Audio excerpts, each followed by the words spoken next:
સમાચાર સુરતથી પ્રાપ્ત થઈ રહ્યા છે। સુરત શહેરમાં વધુ એક હીરા કારખાનેદારનું 94 લાખમાં ઉઠમણું। કારીગરનો પગાર ચૂકવ્યા વિના જ હીરા કારખાનાને તાળું મારી વેપારી ફરાર થઈ ગયો। વરાછાના લંબે હનુમાન રોડ પર કારખાનું ધરાવતા જે વેપારી છે તે ઉઠમણું કરીને ફરાર।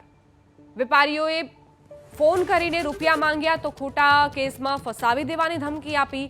ભોગ બનનાર વેપારીઓએ કાપોદ્રા પોલીસ મથકે ફરિયાદ નોંધાવી છે, જ્યાં ફરિયાદના આધારે પોલીસે વિપુલ બલર અને અલ્પેશ બલરની શોધખોળ હાથ ધરી છે। તો આ બંને વેપારી જેમણે 94 લાખનું ઉઠમણું કર્યું છે, વેપારીઓને પૈસા પણ નથી ચૂકવ્યા અને જે કારીગરો તેમના કારખાનામાં કામ કરી રહ્યા હતા તેમનો પગાર પણ નથી ચૂકવ્યો। હવે આ વેપારીઓ અને સાથે જ કારખાનામાં કામ કરતા જે કારખાનેદાર જે હતા, માફ કરશો, જે હીરા ઘસુઓ હતા, તેઓ હવે રાહ જોઈ રહ્યા છે કે ક્યારે તેમને પગાર ચૂકવવામાં આવશે।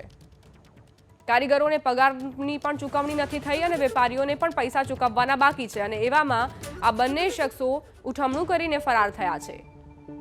વધુ એક વખત કારખાનેદાર આ રીતે ફરાર થયાના સમાચાર અને તેના કારણે વેપારીઓ પરેશાન થઈ ગયા છે। તેમને નુકસાન વેઠવવાનો વારો આવશે અને વેપારીઓ જ્યારે આ બંને શખ્સોને ફોન કરે તો તેમને ધમકી આપવામાં આવે છે ખોટા કેસમાં ફસાવવાની।